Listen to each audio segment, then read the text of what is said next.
In past videos discussing the many galactic wars of the Star Wars universe, we've made reference to the Stateless Strategy, a cornerstone of space warfare in this universe. This strategy allowed insurgent factions to keep galactic governments off balance, and it played a massive role in the course of galactic history, allowing rebellions to topple empires time and time again. But what was the Stateless Strategy exactly? What made it so effective, and how did galactic governments counter it? In this video, we'll be answering all of these questions, as well as analyzing a wealth of examples of this strategy in action.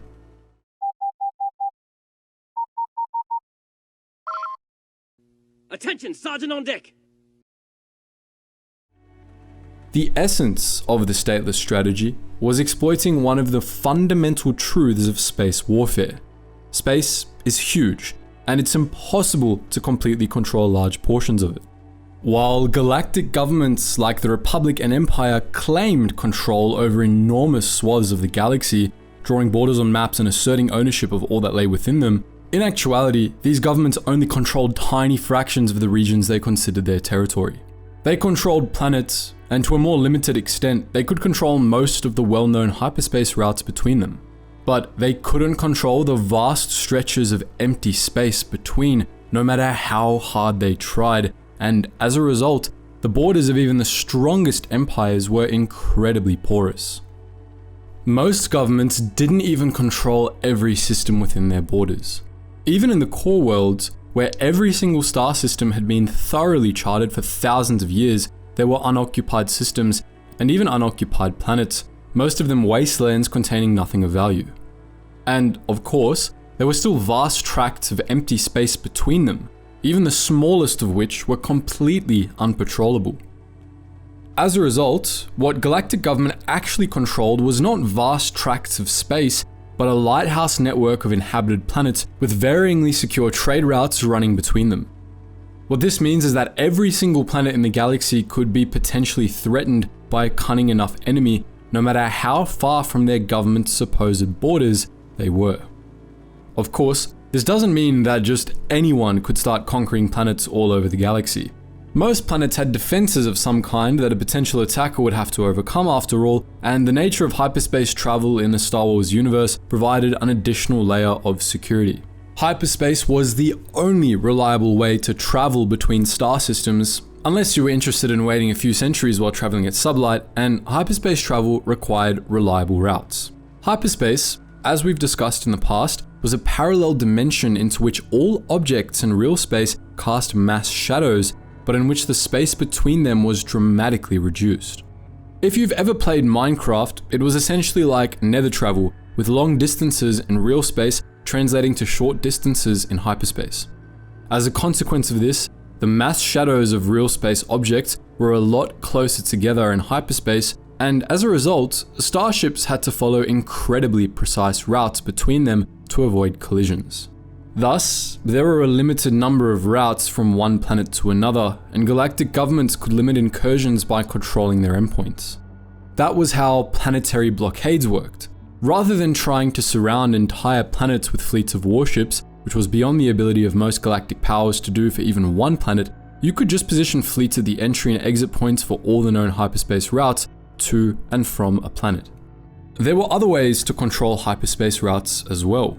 Space mines and interdictor ships could be used to render certain hyperspace routes impassable, and the faster-than-light capabilities of holonet communications allowed governments to seed unoccupied systems with remote probes that would alert them whenever ships entered the system. But this was only feasible in the most well-explored regions of space, and there were still always vast empty stretches between them for hostiles to hide in, waiting for their targets to be left vulnerable to an unexpected assault.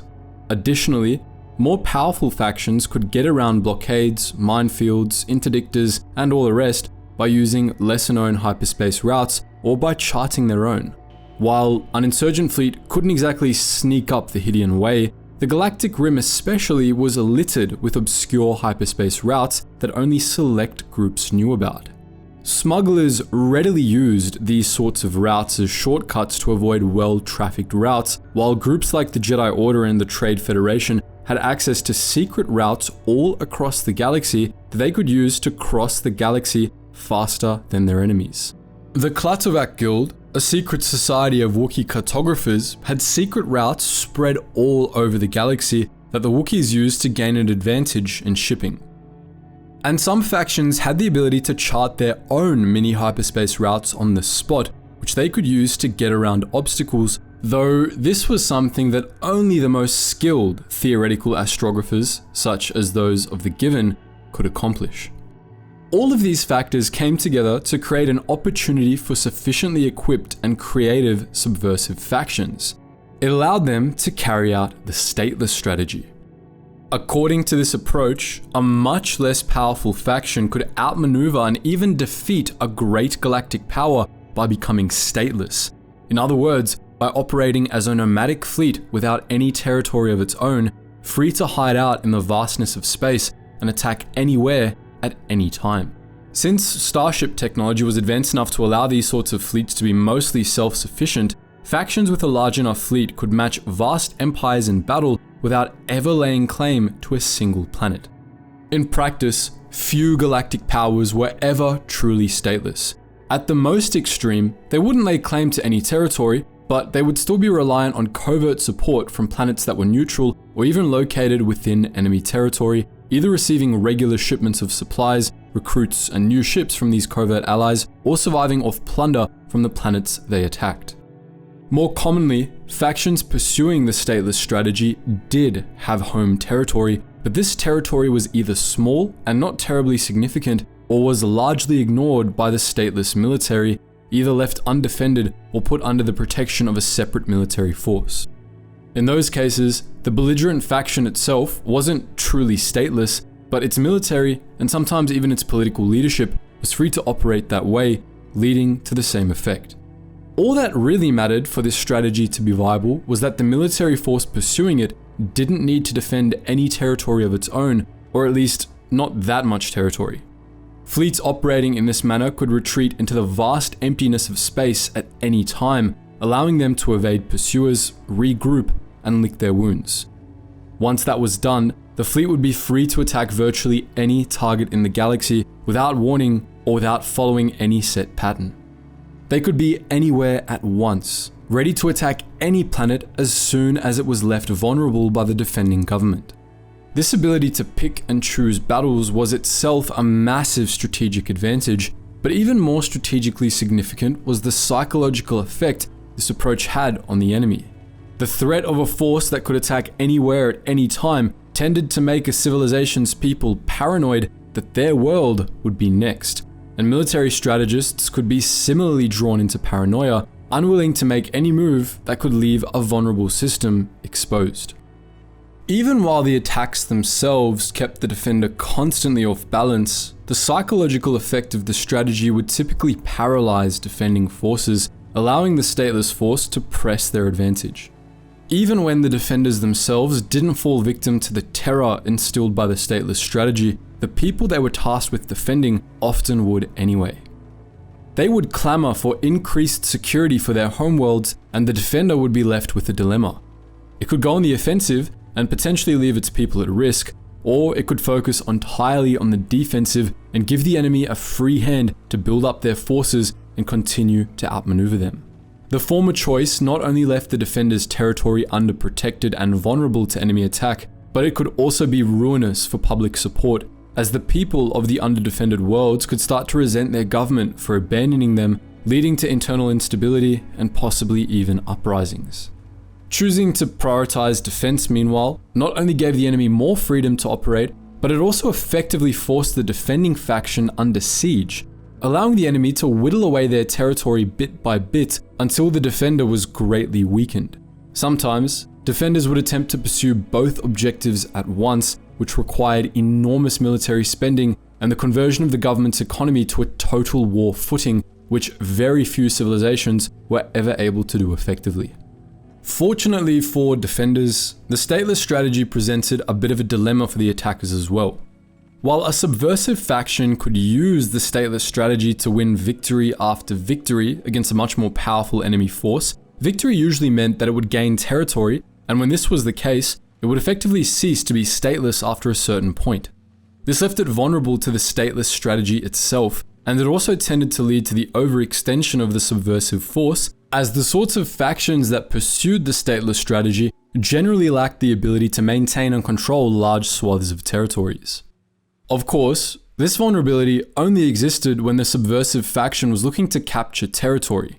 Pirates, raiders, or factions operating in a similar manner usually just plundered target planets and abandoned them shortly after, and as a result, they could remain stateless.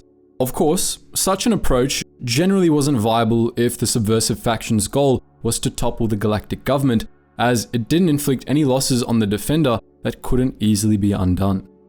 Apart from the methods discussed above, there were a few ways that galactic governments tried to overcome stateless factions. The simplest was by trying to starve them out, which meant finding whatever planets were supplying the subversive faction and either conquering them or instituting crackdowns on them. This wasn't always effective, however, especially if the subversive faction was a rebellion operating entirely inside the defender's territory. In those cases, this approach could backfire and provide the rebels with more bases of support. Grand Moff Tarkin envisioned the Death Star as the solution to that problem, as he believed planetary destruction would be such an extreme reprisal that fear of the Death Star would prevent this sort of blowback. But various Imperial experiments with planet-destroying superweapons showed that this approach generated even more extensive blowback than ordinary crackdowns had. A more effective but more difficult version of this approach was tracking down and destroying enemy shipping itself, which had the same effect with reduced blowback. This could be done more indirectly by interdicting hyperspace lanes and imposing blockades, though again, that presented the issue of public outcry. Nonetheless, if done effectively, this could allow a defender to whittle down a stateless force bit by bit, preventing them from resupplying until their losses became too much. Some galactic governments attempted to hunt down stateless forces directly. It was a fool's errand to commit an entire military force to combing all of space, but enough intelligence work could allow a government's fleet to locate the rendezvous points for the enemy fleet and attack. All governments faced with the stateless strategy attempted this if given the opportunity, as this sort of direct approach was usually the most reliable way to contain a subversive enemy. No more enemy, no more problem. A somewhat related approach was to attempt to bait the enemy into a battle they couldn't win. This often relied on deliberately leaving systems undefended to make them tempting targets for a stateless force who would either leave themselves vulnerable somewhere else or who could be ambushed and destroyed in the attack. This obviously left planets vulnerable and usually incurred heavy damage to target worlds, but governments with the callousness and support to be able to write planets off as expendable could pull it off. The last approach the defender could take was trying to undermine the cohesion of the enemy. Factions that pursued the stateless strategy were usually renegades or subversives of some sort, and those sorts of factions were inherently volatile. There were several examples throughout galactic history of factions successfully pursuing the stateless strategy, driving the galactic government to the brink of collapse, and then collapsing themselves due to internal power struggles. This was especially common among the Sith, but it was something an insurgent faction was vulnerable to, and galactic governments could successfully win wars by provoking power struggles among their enemies in one way or another. All of these approaches were band-aids, however, and not genuine solutions to the problem of the stateless strategy. No such genuine solution was ever discovered, and it was unlikely that one was ever even possible. The constant scourge of piracy in the Outer Rim attested to this. Space pirates, after all, usually followed a smaller scale version of the stateless strategy, operating from small privateer fleets, striking at whatever vulnerable targets they came across, and then vanishing into deep space to evade pursuers. The stateless strategy was an ever-present threat for any galactic government that controlled an appreciable amount of territory, and its possibilities shaped the way factions in the Star Wars universe approached space warfare and empire building. Any galactic government had to be constantly on guard against the stateless strategy. To that end, every sector of their territory needed to have a defense force of some kind, either a branch of a larger military or a sector force, and every significant planet, no matter how close to the core they were, needed to consider planetary defenses. These usually came in the form of planetary shields, orbital battle platforms, and defense fleets. Shipping needed to be patrolled, at least along the major routes, and the galactic government needed to have precise maps of as many hyperspace routes through its territory as possible. Similarly, the stateless strategy meant that there was a somewhat lower bar for entry for insurgencies and other factions looking to weaken or unseat the galactic government. Any faction that could amass a large enough fleet of warships could make a bid for power, and the number of uncharted, obscure industrial facilities that lay beyond the borders of the Republic and the Empire made building a fleet fairly easy. Much of the CIS fleet, for example, was built at remote intergalactic banking clan shipyards located in wild space and the satellite galaxies, where the Republic neither had jurisdiction nor accurate star charts, while Revan was able to establish an empire by using an infinite fleet generated by the Starforge in combination with the stateless strategy. For the rest of this video, we're going to be looking at case studies of the stateless strategy in action, presented in a chronological order. The first examples we get come from just before the rise of the Republic, because as we discussed earlier, the stateless strategy relied on hyperdrive technology, and prior forms of space travel weren't as conducive to the stateless strategy. The earliest hyperdrive models weren't either. The Rakatan hyperdrive, for instance, honed in on strong force signatures, usually those generated by force-strong planets. As a result, neither the Rakata nor their enemies could take advantage of the stateless strategy to the extent that later factions did. It wasn't until the Hutts, Taiwanese, and early Republic invented various forms of the modern hyperdrive that the stateless strategy came into being. Taiwanese pirates, including the Pirate King Xur VIII, used an early form of this strategy in their raids. The first true example of the stateless strategy being used in interstellar war, however, came during the Zim Wars, fought between the Taiwanese Empire of Zim the Despot and the Hutt Empire. During that war, the Hutts hired fleets of privateers to harass Taiwanese shipping along key hyperspace routes, dramatically weakening the economy of Zim's empire and sapping the empire's resources and military strength. The privateer campaign wasn't the Hutts' only offensive during this war, as they continued to use conventional tactics in direct confrontations with the Taiwanese. Nonetheless, the privateers operated statelessly, and their activities played a major role in Zim's eventual defeat and the dissolution of his empire. It should be noted, however, that the privateer campaign was only successful because of Hutt's support, and there was an important reason for that. At this point in time, hyperspace beacons were still necessary for hyperspace travel. Hyperspace beacons were essentially enormous supercomputers stationed in open space at the ends of hyperspace routes, and they filled the role that hyperdrive navicomputers would in later eras. The computations required to plot hyperspace jumps were, at this point in time, too unwieldy for most shipbound computers to be able to handle, so hyperspace beacons had to be built at jump points for most ships to be able to traverse hyperspace safely. Some ships were able to plot hyperspace jumps without relying on the beacon network, but these were typically large and very expensive to produce, restricting them to larger, wealthier factions. Smaller ships were only capable of plotting blind hyperspace jumps outside of the lighthouse network of hyperspace beacons, which were extremely risky and usually resulted in fatal collisions. As a result, factions attempting the stateless strategy at this stage either had to be able to procure ships that were capable of jumping outside the network, or they had to have a beacon network of their own, which generally required the resources of a large, powerful government in either case. Consequently, most early examples of the stateless strategy were little more than privateer raids supported by a conventional power, in this case the Hutt Empire. But as the millennia wore on, navigation computers steadily improved, and the galaxy started to see the first instances of the stateless strategy in its truest form. The first known example of this was the war between the Republic and the Komori Empire in 10,000 BBY. The Komori Empire was a tiny interstellar state that controlled a handful of planets on the edge of Republic space, founded and ruled by the warlord Val Komori. Normally, the Republic would be able to deal with such factions as easily as swatting a mosquito, but the Komori Empire was able to make itself into a much bigger threat than its size would suggest. There were two reasons for this. The first was that Val Komori had amassed a fleet of innovative new battleships equipped with powerful mass driver cannons, which took in asteroids and lobbed them at targets. These mass drivers could crack a warship in half with a single shot, and when fired at planets, they had the potential to devastate entire ecosystems. The second reason was the Stateless Strategy.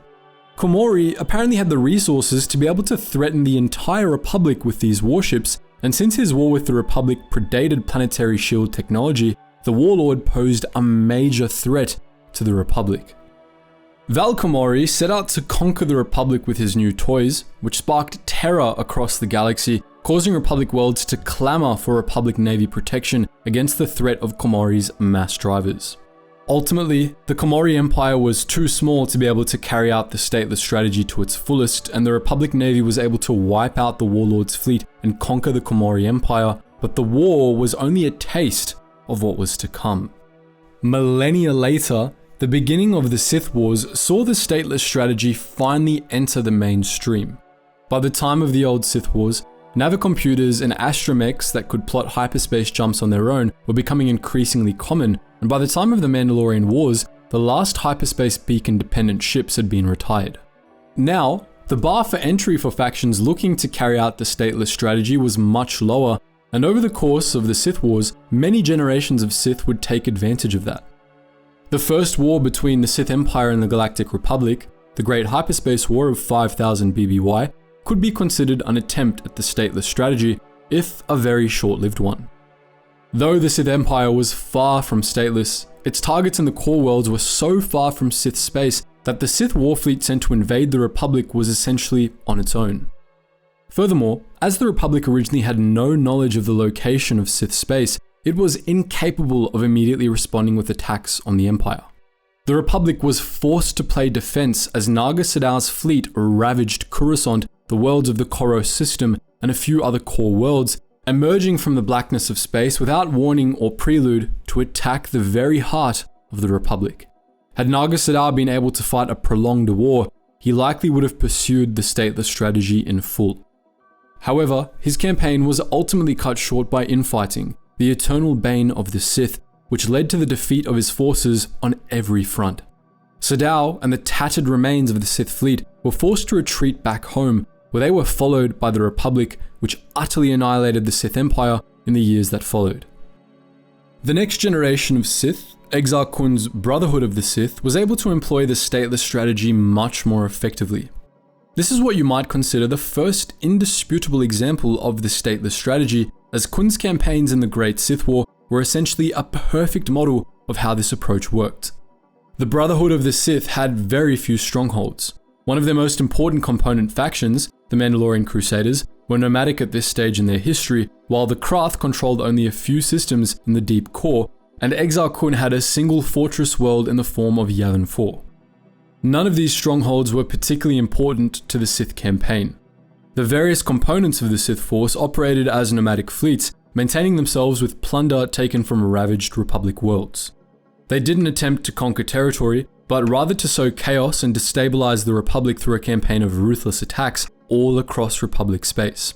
Sith forces in this war cut a swath across the Slice and other key regions of the Republic, and their attacks caused mass panic across the Republic, destabilizing the government and leaving the Republic military scrambling to protect its territory. In the Great Sith War, the Sith struck some of the Republic's most important planets, hitting Coruscant and devastating the Jedi homeworld of Ossus. The Republic only survived the war by essentially taking the damage inflicted by the Sith on the chin and focusing on hunting down and destroying the Sith fleet. Thanks in part due to infighting within the Sith's upper ranks, this campaign was successful and the marauding Sith were ultimately destroyed. By not attempting to hold territory, the Sith had avoided becoming vulnerable to the Stateless Strategy themselves, but it had also limited the damage they were able to inflict on the Republic, which, after the initial panic, was able to muster its military-industrial base to defeat the Sith wherever they reared their heads, whittling their fleet down until it had ceased to exist. The cost was extremely high, however, and it took decades for the Republic to recover, and the Galactic government had nonetheless been seriously threatened by a fairly small fleet of raiders and fallen Jedi. The damage incurred from the Great Sith War and the subsequent Mandalorian Wars paved the way for one of the most successful attempts at the Stateless Strategy, and the last attempt of the old Sith Wars, the Jedi Civil War. This conflict started out fairly similarly to the Great Sith War. The Sith Empire proclaimed by Darth Revan initially had no real territory of its own, operating instead as an enormous nomadic armada built by the Starforge, which was suitable for use as the industrial base of the whole Sith Empire. Revan and his followers, most of them Republic defectors, spent the initial months of the war raiding Republic shipyards to steal even more ships and war material, after which Revan set out on a campaign to conquer the Republic entirely. Revan used the Stateless Strategy to devastating effect against the Republic. His armada spread far and wide across Republic space, striking without warning and inflicting devastating losses all over the Republic. On several occasions, the Sith fleet would show up out of nowhere and completely wipe out all settlements across the Republic world, causing panic across Republic space. The Republic Navy was stretched thin trying to contain the Sith offensive, allowing Revan to divide and conquer, annihilating weakened Republic task forces one at a time. As the Jedi Civil War wore on, the Sith Empire ceased to be truly stateless. In fact, at its height, it controlled a full third of Republic space. But, for the most part, Sith forces continued to operate statelessly. The Sith seemingly devoted very little resources to the defense of their conquered worlds. The Republic was on the back foot to such an extent that it was pretty much incapable of offense at that point anyway. And though Darth Revan attempted to offload as much of Sith military production from the Starforge onto conquered industrial worlds as he could, this policy was abandoned after he was captured and Darth Malak took control of the Sith Empire. Malak relied almost exclusively on the Starforge to support his armada, which led to the implosion of the Sith Empire when the Republic located and destroyed the Starforge, wiping out Sith leadership in the process. Despite Malak fumbling the bag at the end, the Jedi Civil War was nonetheless a terrifying example of how a fleet pursuing the Stateless Strategy could bring the Republic to its knees. Later generations of old Sith failed to heed this lesson, but even later Sith didn't. From 2000 to 1000 BBY, the Republic was embroiled in the New Sith Wars, a series of conflicts between a fractious and widespread coalition of Sith factions known collectively as the New Sith. These New Sith were essentially just warlords running larger than average pirate fleets, but together they were able to use the Stateless Strategy to whittle the Republic down to nothing. The New Sith were spread all across Republic space, attacking targets of opportunity and straining the Republic's resources. The Republic military was unable to wipe them out, as whenever one New Sith cult was destroyed, another rose to take its place in some other part of the galaxy, and the Republic would have another fire to put out. Over the course of centuries, New Sith steadily sapped the Republic's resources, straining its government and military until the Republic began to implode. It lost control of most of the Rim after the Battle of Mizra in 1466 BBY, and after 1100 BBY, the Republic all but ceased to exist outside of the core, all due to centuries of steady pressure under the Stateless Strategy. Most of the territory the Republic lost was not conquered by the Sith. Rather, it became no man's land, descending into chaos as the HoloNet went down and sectors were left isolated from one another. Whenever the New Sith did make a bid for galactic dominance, they descended into infighting and their plans fell apart. This prevented them from completely crushing the Republic, but in an odd way, it allowed them to keep making use of the Stateless Strategy for 1,000 years, as the chaotic, disunited nature of the New Sith meant that they were incapable of overextending, as the amount of coordination needed for grand campaigns usually ended in infighting before the grand plan could really get off the ground. This period of disunity ended in 1010 BBY when the New Sith were united by the Brotherhood of Darkness, which established formal control over large chunks of the Outer Rim. The Sith promptly overextended themselves, which the Jedi-led Army of Light exploited to make its own attempt at the Stateless Strategy, using the same tactics to undermine the Brotherhood before ultimately destroying it altogether on Ruusan. With the end of the New Sith Wars, the millennium-long Stateless Strategy of the New Sith ended, and the Republic would go nearly 1,000 years without having to deal with that nonsense again. But the end of the Sith as a military power wasn't the end of the Stateless Strategy. In fact, the strategy played a major role in the two big conflicts of the movie era. When we've talked about the stateless strategy in the past, it's been in reference to the Clone Wars, in which it was the Confederacy of Independent Systems' approach to the war.